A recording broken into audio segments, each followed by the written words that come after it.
Okay, there we are.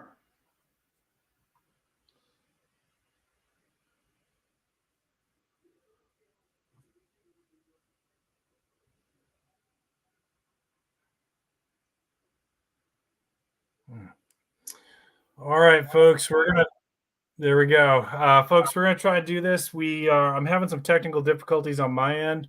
We're not really sure what it is. I've rebooted. My connection looks good on paper, but I keep getting dropped.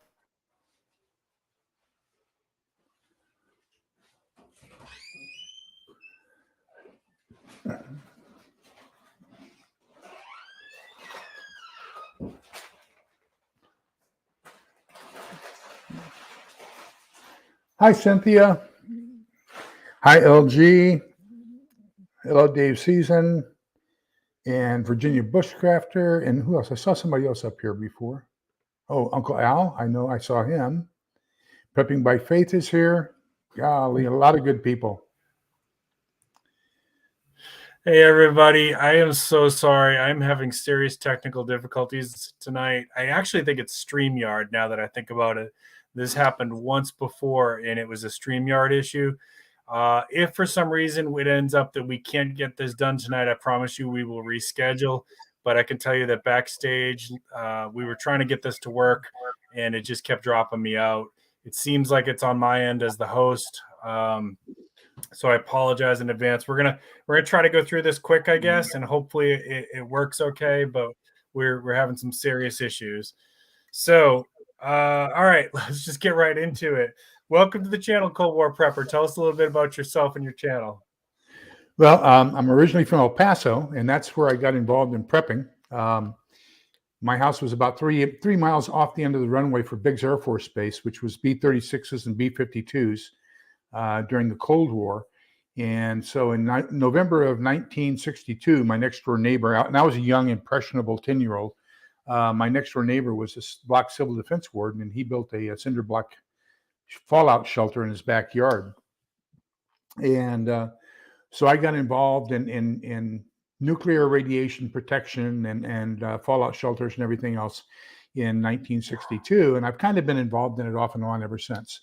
And so the bad thing about that is, trying to maintain any kind of a stockpile while you're on active duty in the military, because from 1971 until 1991, I was active duty. So you always had to, there's weight restrictions on what you can ship from one duty post to another. But anyhow, so I decided I was going to, kind of specialize in certain ways. And I call myself a food throughput specialist. So I'm interested in food storage and recipes and cooking. But then you have to pay for it at the other end too. And, so in that tiny bitty little cinder block structure that we had in Tony's backyard, one of the things I noticed was it could really get stinky if people had to get rid of their food as it processed through their body.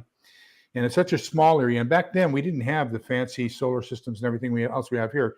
You had a foot crank, kind of like a bicycle, and it operated a generator. And so you could have a couple 12-volt lights here and there, and then it operated a fan to bring air in through the air filter. And that was primarily all we had for electricity. And I thought, gosh, I would hate to be stuck in here with people who had abnormal discharges. And so I kind of started looking into what can I do. And then, I was on active duty for 21 years. And my biggest fear was when you're at a forward operating base, they have these 55-gallon barrels, and that's the poop barrel. So they built this I call it a gallows, but it was a stage basically that fit over the top of that 55-gallon barrel. Then you had these little porta potties you put on top of that. So you're up on top of the world, a target to anyone and everyone. And then when those 55-gallon barrels got full, you would dump them and burn them with diesel in a slit trench. And there's a lot of people who have lung problems as a result of that. And that's where the term shit detail came from. If you're on the first sergeant shit list, then you got to be the one to go out and burn the poop barrel. I can't imagine that was a role that anybody would want to have. No, that meant you were in big trouble. And so my big fear was getting shot and falling down inside that 55-gallon barrel. But then after I retired from the Army, we bought a home here in Round Rock, and right outside of Round Rock, and it's 1997. Our septic system, our sewage system. What happened was we were on top of a hill, kind of I'd say it's about a 15-foot incline, and it went gravity fed down to a collection pond for the what we call a municipal utility district here in Texas. So it's the same thing as a city's sewage system or water system or whatever, but it's just run by this district taxing authority. And lightning took out the pump that took all that collected sewage and lifted it up another 25 feet, and then gravity feeds it down into Austin. So all of our sewage was collecting at this thing that was now overflowing and going into Brushy Creek. And little did we know there was a fracture in the karst. And so it was taking that raw sewage and putting it down through this fracture directly to our drinking water wellhead. And so my daughter was the first confirmed case of cryptosporidiosis in 1997. Yeah. And that's something I don't want to inflict on anybody. The funny thing was the big #1 show at that time was, what was the name of it? Muldoon and Scully. They were FBI agents, and they did paranormal investigations and everything else. The 2 CDC agents that came to my house at 10 o'clock that night to take a sample from Allison and confirm that she was indeed cryptosporidiosis, they look just like them, Scully and Mulder. And so anyhow, but so we've had those. And then of course you see the horrific thoughts of the Superdome and what happened during Katrina with all the sewage backed up there. When you have that problem, there's 3 things that happen: bugs, and then you've got waterborne diseases, and you've got rodents. And of course, the rodents can have some of their own diseases. Yeah. So we kind of have to expand that concern, not only with human waste, but we have to also be concerned with what are we going to do with human bodies, and what are we going to do with the normal trash, because that trash is going to attract rodents and animals and things like that, and those are going to bring their own diseases. And so we can create a whole bunch of our own epidemics just by not taking care of what we'll be getting rid of as a result of SHTF. Yeah, and the system is a lot more fragile than people think, right? Like I think people just assume, you flush your poop and it goes away. I know a few engineers, and when I used to live up in Massachusetts, I knew somebody who worked in that system in Boston. And I just, out of curiosity, I asked her, I said, she'd been down into that system. I said, what would happen if thousands of people just started flushing at the same time? Let's say a bad virus went through and everybody started having stomach issues and people are flushing like crazy, right? And she said, it would be, it can only take so much. The system works because not everybody's flushing at the same time. But if everybody started doing it at the same time, the city of Boston, you'd have some serious problems. Oh, yeah. And the same thing with trash accumulation. So those are the 3 things that concern me: trash, sewage, yep, and carcasses, dead bodies, dead birds, dead dogs, dead anything. Yep. And in areas of the world where these systems are not great, they do have to deal with diseases that we're fortunate here in the United States. It doesn't happen too often. Although we, recently have had some problems with Jackson, Mississippi with their water issues. And I know Flint for years has struggled with their water issues. But for the most part, most of the United States hasn't had to deal with this. And, we live over in South Carolina, so we follow the news out of like Dominican Republic and Haiti and things like that. And they have much more serious infrastructure issues and that. So when flooding happens and things like that, things start falling apart real quick, and the water gets contaminated, and it's just major, major problems, which, like you said, can lead to diseases and things like that. And a lot of people don't realize that the #1 killer in the world is dehydration. Mm-hmm. It's and dehydration from viruses, diseases, and bad water, right? Exactly. Yeah.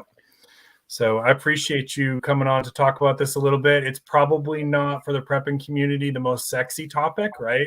So we're not. People like to talk about bug out bags, and I like to talk about knives and flashlights and things like that. But this is real life, and it's something that people need to be thinking about for grid down situations. And it doesn't even have to be grid down. Like as we've seen, the system can fail. It's a lot more delicate than people think. Oh yeah, simple electric. lightning strike took out our septic system or our sewage system Mhm. for almost 2 weeks. And so, it's that simple. I mean, and that community probably had 2,000 houses. Yeah. So, I mean, it can be devastating, just simple little things. And it's so you have to have an alternative plan. I think probably the single most overlooked thing is what are you going to do with disposing of waste in a So, post-apocalyptic world? so I'm guessing you're going to tell me that my plan to just build a catapult and launch it into the neighbor's neighborhood is probably not a good idea. Well, see, that's where I really start getting scared. It's because you're not the only person who thinks that way. I can have everything taken care of here at my house. So, I can go out and get a luggable loo. I can get lime. I can get composting materials. I can have an area designated to dump everything, bury it, and compost it.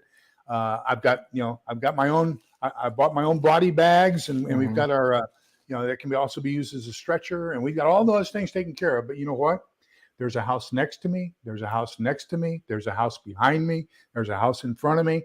If they don't do the same thing, then guess what? All of their sewage and all of their trash and everything else just kind of attracts around me, and I'm in the middle.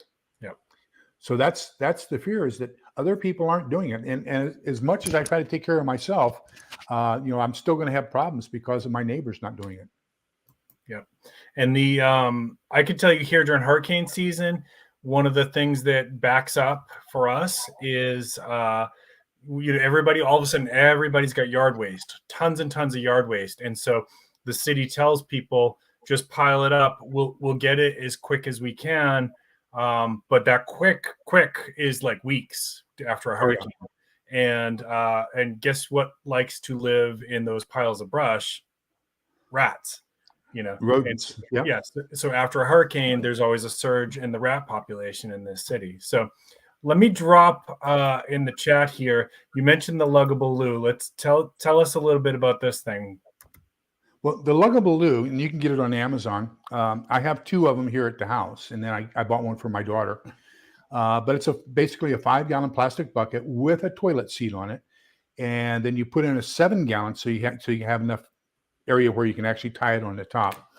And so you put a 7-gallon, 1.5 or 7, preferably 7 mil plastic bag on the inside.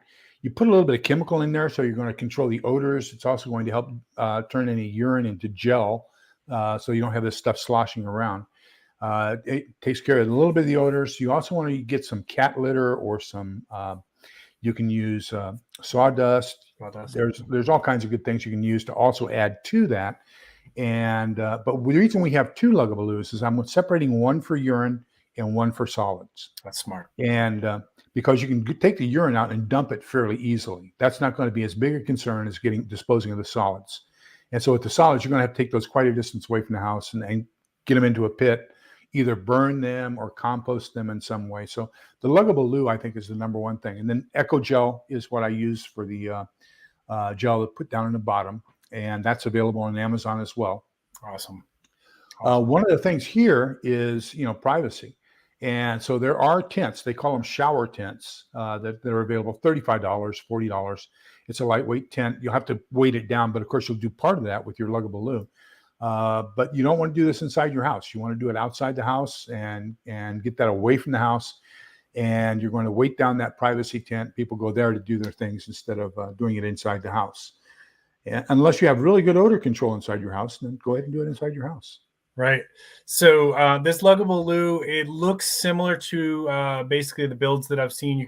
People could do a do-it-yourself kind of thing in an emergency if they had to, right? With basically a 5-gallon bucket, 7-millimeter bags, cat litter or sawdust, and to make it a little bit softer, you could use like one of those foam. What are they called? Pool thingies. Pool noodles. Yeah, pool noodle. Right. So in a pinch, like if people didn't have time to get this, that would be better than nothing, of course. Absolutely.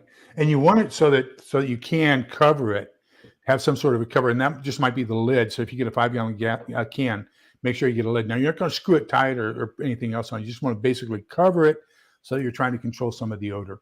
Right. And flies and things like that, right? Yep. Okay, cool. So, what in those kind of situations, right, where we were having to do something like this, what in terms of diseases and things like that? What's the greatest threat there? Well, of course, you've got the waterborne diseases that are going to come from anything getting into your drinking water. So you're going to have cholera, typhoid, typhus, as I said, cryptosporidiosis, and giardia, and a couple others. You may have some rodent carried diseases such as bubonic plague. Believe it or not, we do have bubonic plague here in the U.S. We usually have somewhere around 20 cases per year, pretty much focused in the Wyoming, Colorado area, in the Rocky Mountain area. But those come, from animals that are out there. So those are going to be coming in as well. So you got to worry about plagues. You got to worry about waterborne diseases and everything else.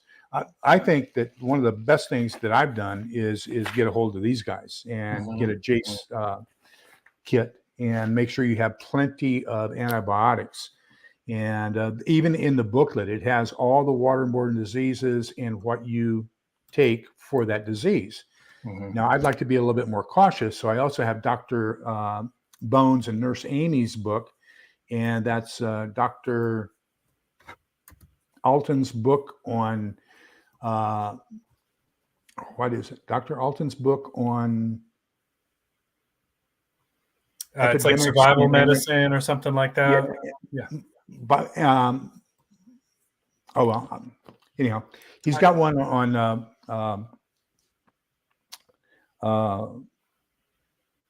gosh, I wish I could remember the name of that book. So I agree with all of these recommendations, by the way. The Dr. Bones and Nurse Amy, I believe, also have a YouTube channel too. So if there's anybody, if Bacon or somebody in mods can find that, I don't mind dropping a link for them. They have no idea who I am, but I absolutely concur that great resource there for, I think it is called Survival Medicine. I'm not 100% sure on that. Well, they've got two. They got the Survival Medicine, which is first aid skills. Okay. Then they've got one that's called Epidemics in Microbiology or I don't have or that something one. like that. Okay. Epidemics and Antibiotics is what it's called, I think. And but get that one. That'll help you distinguish, because one of the things is we're not going to have microscopes. We're not going to be able to do the stool sample and get down to which bug it actually is. So you want to make sure you're going to have limited antibiotics when this happens. You want to make sure you're using the ones most appropriate for the disease that you've got. Yep. Folks, if you're just tuning in tonight, I have Cold War Prepper here, a friend of mine. We're very, very glad to have him on the channel. We're talking about basically how to dispose of waste in a grid down scenario, or if your city's system had a catastrophic failure, ways that you can manage it with proper hygiene to try to avoid diseases and problems like that. Not the most glamorous of topic, but one that will kill you if you do not manage it fast. It is actually the biggest killer around the world is dehydration from poor water supply and viruses and illnesses and diseases and things like that. And on that note, I actually keep, not that this is medical advice or anything like that, but I keep Imodium always as part of our prepper stash. Do you keep that in yours too? Absolutely. And in the back of that book, that I'm talking about from Dr. Bones, Dr. Alton, there is a recommended list of what to have to keep a sick room. So if you have somebody who comes down with, let's say, giardia, and then how are you going to care for them? And they're going to have diarrhea, they're going to have vomit, a lot of different things that are happening, and things that are very contagious if you handle them wrong. So you want to make sure you have plastic you can put over the sheets, and you want to have a barf bags and gloves, and you want to have some sort of a sterile gown. I'm not going to invest a whole bunch of money in sterile gowns, but I tell you what, I do have a box full of $1 what do you call them, ponchos, rain ponchos.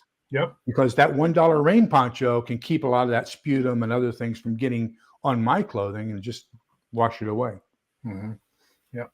Good to see all these prepping channels here tonight. Thank you, everybody, for tuning in. I really appreciate it. And by the way, I know it is 30 days. It is the National Preparedness Month. We both have had videos for that, and I know Carbon Q had a video for that. I'm not sure if anybody else in the chat here has. kind of scroll back here a little bit. And if anybody has questions about this topic, please drop them in caps so we can catch them. I really appreciate that. And I see Prepping by Faith is in here as well. Are you going Prepping by Faith? Are you going live at 8:30? We're trying to be mindful of that so that we can end in time so that people can get over to your channel if you're going live later. All right. So we talked about the luggable loo. We talked about having the right kind of medications around and the right kind of personal, we call it PPE in my field, personal protective equipment. Gloves and things like that, to as much as you can to mitigate transmission and that kind of thing. When I dropped out, did you talk about C. diff at all? No, I didn't. C. diff is very, very common too. And C. diff will ruin your day. And when I went into, I know I've talked about this on my stream before. I had an emergency surgery a couple years ago. And C. diff is very, very common in the hospitals, even with all of their attempts to sterilize everything. It's so rampant in the hospital. So that was one of my concerns, because my issue was a GI surgery. So you don't want to have, you don't want C. diff anyways, but you don't want to have C. diff when you've just had GI surgery, because basically you are going to be nonstop going to the bathroom, and it's very, very dangerous, and it's very, very contagious. And that's one of those ones too, like we talk about Giardia and some of these other ones, but C. diff is very, very common here in the United States, especially in a clinical setting. Yeah, I had it when I had my hip replaced. Did you? Oh, yeah. Did you pick it up in the hospital? Yep. Oh, yep. Yeah. How long did it take to get rid of it? Well, I was on probiotics for about 3 days, heavy probiotics, and it took about 3 days to get rid of it. Yeah, I see some. So you're not the only one who's suffered with it. Yeah, a couple of people are chiming in. Yeah, I was very, very lucky that I got out of the hospital in 5 days after my surgery, and I didn't take anything home. And I was very, very thankful for that. Thank you, everybody who's tuning in. If you're enjoying today's content, please consider giving a thumbs up. A couple takeaways so far from this is, number one, when the grid goes down, it is not okay to build a catapult and just launch your waste into the neighborhood across the street. Number two, take a look at the link. It's in the description below for the luggable loo, or you could build something in a pinch. You could build something very, very similar. If you missed that part of it, just catch the recap later on, where we were talking about how it needs to have a cover and you need 7mm plastic to try to contain it. And what was the chemical again that people would want to have? Eco-Gel, ECOGEL. Okay, so you guys can all check that out. This is one of those things that it's like a quiet killer that a lot of people don't prepare for this kind of thing in the prepping community, but it is something that could take down an entire community really, really fast. And then for your normal trash, every time you go shopping at Sam's or Costco, if you remember, pick up one box of heavy-duty contractor bags. You're going to need that because they're not going to be coming by to pick up your trash. So you're going to have to, compress that as much as you can, get it into a heavy-duty contractor bag, and then move those away from your living area as quickly as possible, because the trash is going to attract rodents, and rodents bring diseases of their own. So that has to be taken into consideration as well. Okay. All right. I got a question here they're throwing for you, because I can't answer this. I don't know if it's preferred or not. What we did in the military was we collected it in 55-gallon oil drums. We did what we call a cat trench. And it's just basically a trench that's maybe a foot deep, 2 feet wide, and then maybe 8 feet long. And dump everything down inside there, and then pour 5 gallons of diesel on top of it, throw a match in and let it burn. Yeah. And I would say, again, this is not stuff you would routinely do, folks. This is like worst case scenario, survival kind of situations. If you've been watching the news at all in the last year, I'm sure you know about the dangers of burn pits and all the health issues that are being associated with that. So this is only something you'd want to do if you had no other choice. Yep. All right. So if we did all of these things that you've been talking about so far, how could we be fairly sure that we're not going to get any diseases? No. You've just decreased your chances by about 50%, because in order to make sure that you're going to be safe from disease, you have to make sure your neighbors are in tune with you and they're doing the same thing. If they're going out back and all they do is dig a small hole and then leave a pile in the hole and leave that exposed, then that's going to carry over into your yard sooner or later. Yeah. And so you've got to be. This is one of those reasons you're going to have to get together with your neighbors to make sure that you're as protected as possible. And then, of course, now your neighbor, your next door neighbor, you've only reduced their chances by 50% because they got a neighbor on the other side that they've got to be concerned with. So hopefully this will be one of those ways where we can get the neighborhood to work together and everybody do something collectively.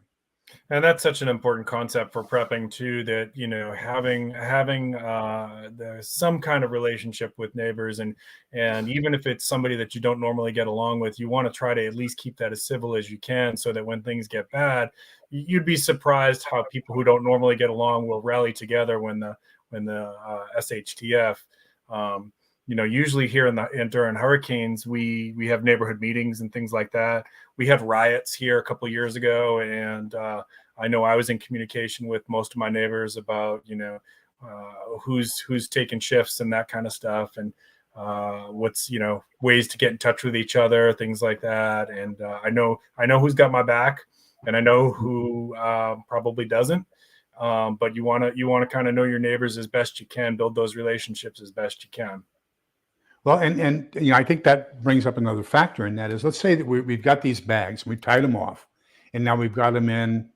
My daughter bought me one of those garden tractors from Academy because I wanted something, not a garden tractor, a garden wagon. Okay.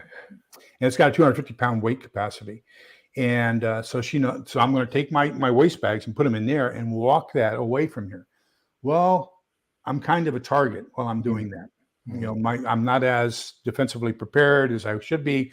I'm lugging this heavy cart, and guess what? That also leaves my home exposed. Who's going to be watching my home while I'm out taking care of dumping the poo? And so, that's another reason why it becomes important for you to collectivize and make sure that people are watching out for each other. Hey, would you watch my home while I'll take your poo out this time and dispose of it. If you'll watch my home, make sure nobody gets in while I'm gone. Or will you come with me and watch my back so that I can come back? And I'll so you can, this is the kind of bartering you're going to be doing, is a little bit of service for another service. And I think that's going to be very important. I think so too. I think, having good, there's a couple of questions here I'll get to in just a second, having some good neighbors. And I think you're right about like that other concept of bartering. It's not always about trading bullets, beans, and Band-Aids. It's services and friendships and help and that kind of stuff. And, you do need to know you're going to sleep everybody. So the whole lone wolf thing, that's what I was trying to say. The whole lone wolf thing is such a fallacy in the prepper community. Like, everybody's going to have to sleep at some point. So by the nature of just that, it's not going to be a wise decision to be trying to go it alone. At least you want to have your immediate family. And I think it pays to have good relationships with your neighbors to the extent that you can control that, right? So I garden, I forage, and if things got really, really bad, the first thing I'm going to be doing is showing some of my neighbors how to forage. Where are some of the spots that I go? And to the extent that I'm able to, I'll share some of my groceries. Anyways, they all know I have a garden, right? Like, so the idea of like that's for me only and nobody's going to steal from me is just completely off the table. People get hungry and they're going to steal. Even good people are going to steal, So I would rather have the kind of relationship where I can say, hey, I'll share with you where I'm going to also help you get your garden started, but I need you to kind of also look out for me in my garden, and let's show the neighbor behind you too. So we got 3 of us working on this, and maybe we can get something going here. And I'll show you guys some spots where I forage and things like that. And so by the nature of that too, I hope that like if people can make themselves valuable to their neighborhood, then maybe people are also going to look out for them. But I think you bring up a very important point that's tangential to what we've been discussing. I think part of this disposal of trash, whether it be trash or whether it be sewage, you have to be aware of what are the food producing areas, and you don't want to contaminate those with your trash. So whether it's foraging, whether it's a garden area, whether it's the area that the animals around you are relying upon for a source of their food, you don't want to contaminate that with your trash and your sewage. You want to make sure that you keep that away from those areas.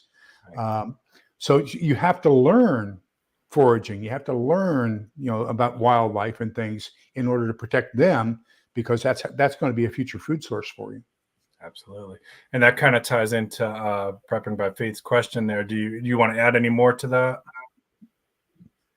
Well, what they say is you want to do it at least 100 yards away from your water source. But now, I go back to that 1997 incident with our mud, and the wellhead for our drinking water was 150 yards upstream from where the sewage overflow was. And we just didn't realize that there was a crack in the karst that was leading all that sewage directly down to the wellhead. Yeah. So it basically was taking the water against the flow of the stream and moving that contaminated stuff directly upstream. And so, use your best of your knowledge that you're capable of, but 100 yards away from your water source, and preferably downhill from your water source, because rainwater can, of course, wash it down into your water source if you're not careful. And then Bacon asked a question here, or I think he was responding to a question. So, could lime be used for any of this stuff? Absolutely, lime will help with the composting of it, and cat litter will. There's so many composting agents that it's pitiful. Raw, leaves, grass, anything else added to it will help with the composting. As a matter of fact, if you can afford it, and I'm not that rich, so I got the luggable loo. There are composting toilets that they make specifically for RVs and camping, and a little bit of composting gel and everything inside of it, so that you can actually compost it right there in your potty. And then when you empty it, it's not the same contaminant that it would be in the luggable loo. Awesome. Okay. Hi to everybody that's popping in right now. I see Stuart and Dave's been here for a little while, and I think I saw somebody else. Billy popped in. Thank you so much. Really appreciate everybody. So really appreciate all this stuff here. Let me see if we had any more questions we were going to talk about. We talked a little bit about treating the diseases. I agree with you what you were saying there, that make sure you have good medical books, because if you don't have a doctor in your medical mutual assistance group, if you don't have a doctor in your mutual assistance group, then you're going to want to have a good library. And I also agree with you about Jace Medical. For those of you who are not aware, Cold Wear Prepper and both of I are affiliates for Jace Medical. I put links for that in my description. You can use mine, you can use his. They will basically, how that works is, you go online, you fill out a form, they'll do a medical, they're going to ask you some questions. A doctor will, or a licensed nurse practitioner will assess that. And if you qualify, now there are some things that could possibly disqualify you, like allergies and things like that. If you qualify, you can get the antibiotics shipped directly to your house. They can do refills periodically. They're actually going to be adding some, what you got there?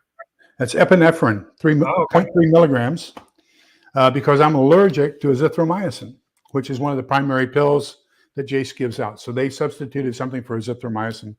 If I get close to it, I go into anaphylactic shock, and that's not a good experience. So like even being close to like touching it could be dangerous for you. Wow. Okay. And I know I can't speak exactly to the details, but I know Jace Medical is going to be adding some more products soon. Stay tuned for that. I cannot announce it before they reveal what that is. So just stay tuned. As soon as we can talk about it, we will. But I'm excited about it. And those books, which Bacon listed earlier, the Dr. Bones and Nurse Amy, are really, really good survival medicine type books. I would recommend everybody add those to their prepper library. I'm looking at that book name right now. Okay. And I was going to say, while you're doing that, if anybody, we're getting near the end here, folks. So if anybody has anything you want to ask, I'd say go ahead and put it again in caps in the comments in the chat there. And also remember, if you catch this on replay, check the links. If you didn't see the chat, I've got Jace Medical linked in there. I've got Cold War Preppers channel linked in there. In fact, I'm going to drop that again right now while he's looking that book up. Okay, so it's Antibiotics and Infectious Disease is the name of the book I'm talking about. Awesome. And if you want to, maybe if they go to your channel, you can throw those up for links for them and they can check that out there. Yeah. Okay, cool. Any more questions in the chat? And while we're just checking on that, what have you got coming up? What kind of new projects are you working on for the channel? Can you give us a little sneak preview? I have been doing my menu planning for the past couple of weeks, and that is, it's a spreadsheet or a calendar sheet, if you will, a series of 5x8 cards. It gives me ideas on different meals I'm going to be doing, and then I can use that to order what I need for my food. So I make sure I have enough food to fulfill each meal. I've been working on that, and I'll probably continue that. But I've also started. I just did my first simple cooking with canned roast beef, instant mashed potatoes, and a can of corn. So I'm going to start doing some more cooking in a post SHTF environment. Some simple menus you can have. The next one we'll be doing is taking ramen and mixing in Indonesian peanut sauce, so that you have a healthy meal with chicken, satay, and then manis lupik, and it's just great stuff. So I'm going to be doing a little bit of cooking here in the near future, and then of course supporting all my favorite channels like you and Prepping by Faith and Van City and all that kinds of good stuff. So awesome, appreciate that. And this 30 days of preparedness has been really fun too. I would encourage everybody to check out all the channels that have participated in that. I know Carbon Q, I think she has done at least one, if not two. Make sure you check out her channel. And I dropped Bacon's channel link down there in the chat as well. Bacon always helps me out with moderating the chat, so really appreciate him. He goes live later on in the night, and sometimes it's funny. Bacon streams for like 8 hours, y'all. I've gone to bed and woken up the next morning, and he's still streaming. So that's a good place to hang out on Friday nights if you're looking for some fun chat. And he's always got guests on there as well. Well, if I can put out one more plug here. Absolutely. We've got two different book clubs that we do. On Tuesday nights, we do the nonfiction book club. And so in the nonfiction book club, we're discussing, first we did Selko Begovich's books, and he was the survivor of the Bosnian War. And so now we're working on Surviving the Economic Collapse with Fernando Aguirre. I've got that book. That's fantastic. That's every Tuesday night. We're having that discussion. The last Thursday of the month, we have a discussion around a fiction preparedness book. So we've been doing Steve Smith's series, and we're on book 4 now. Awesome. Of his Stone Month series. Because of what's been happening in the Stone Month series, I've been talking with Sarge, and we're looking for a date where we can schedule a live, where what I would like for him to discuss with us. They have all these terrible things that happen, especially to women. And so in a post SHTF environment, what can we, the untrained and unknowing, do that he can give us some simple tricks so that we can help people who have seen some horrible things, experienced some horrible things, and how can we make their life less burdensome? So we're looking for a date for that, and then hopefully he'll be able to give us some good tips on how we can handle that. Yep, I'll be happy to. That's probably the best specialty that I can bring to the prepping community is mental health, first aid kind of stuff. So happy to do that. Billy SCGP has been a friend of mine for a while. He's looking for a little bit of help on growing his channel. Please check him out as well. And Rocky Mountain Prepping, thank you so much for the super chat. Really appreciate that. That helps us out a lot. I actually try to put like 95% of it back into the channel by either products, things like that, or equipment that I can do, or using it to film on different locations. So thank you. I appreciate that. All right, I think that's going to kind of wind us down here. Prepping by Faith, I saw earlier, said she is not live tonight, so y'all will get a little bit of a break before Bacon goes live. A couple last questions before I take us out. All right, so speed run here. All right, favorite flashlight? Mine is a Nebo, N-E-B-O. Nebo's good stuff. Okay, favorite pocket knife? Oh gosh, I've got to say my Buck. I have a Buck Revell, and so right there. Classic. Yeah, I love it. Good deal. Favorite prepping book? My favorite prepping book. Oh my gosh, there are so many good ones.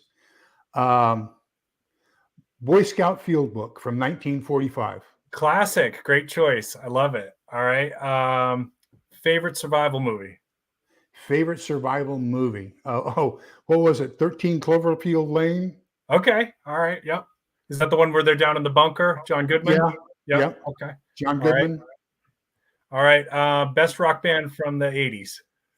Oh, got to be the Eagles. Okay. All right. I'll give you that. Pineapple on pizza, yes or no? Sure. Why not? All right. Let me check chat one more time, see if we had any more questions, and then I'll take us out of there. Appreciate you so much. This has been a really fun chat. And thank you for educating the community on a really important subject. Hopefully people take some notes down here and get what they need, because this absolutely is the kind of stuff that most people in the prepping community are not going to talk about. And it is stuff that can absolutely save lives. So I really appreciate you. Well, all right. So any parting words before I take us out? If you would, I always in mind with numbers. Okay. And so this is Numbers chapter 6, verses 24 on. Let me find my eyes. Where are my eyes? Should have it memorized by now. I can't find my eyes, but I'll try to do it as well as I can. The Lord bless you and keep you. The Lord let his face shine upon you and be gracious to you. The Lord look upon you kindly and grant you peace. Amen. Amen. And I will take us out with, I want to say thank you to everybody in chat with some great questions, great channels here, by the way. Everybody check out some of the other channels here. Homestead Engineering, thank you so much. Of course, my friend Bacon, Prepping by Faith, Billy SCGP, and definitely check out Cold War Prepper. Link is in the description below if you missed it earlier. Always glad to have a friend like you on the channel, and I will definitely look forward to coming on yours. We could talk about some mental health first aid after trauma, things like that. Thank you, Bacon, for reposting that. And so I try to end us with a positive message as well. So I want to say, everybody, I hope you're getting good weather where you are. We have had months and months of rain here in South Carolina, and it finally broke.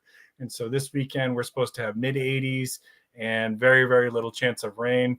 I am absolutely going to take advantage of it and get some yard work done.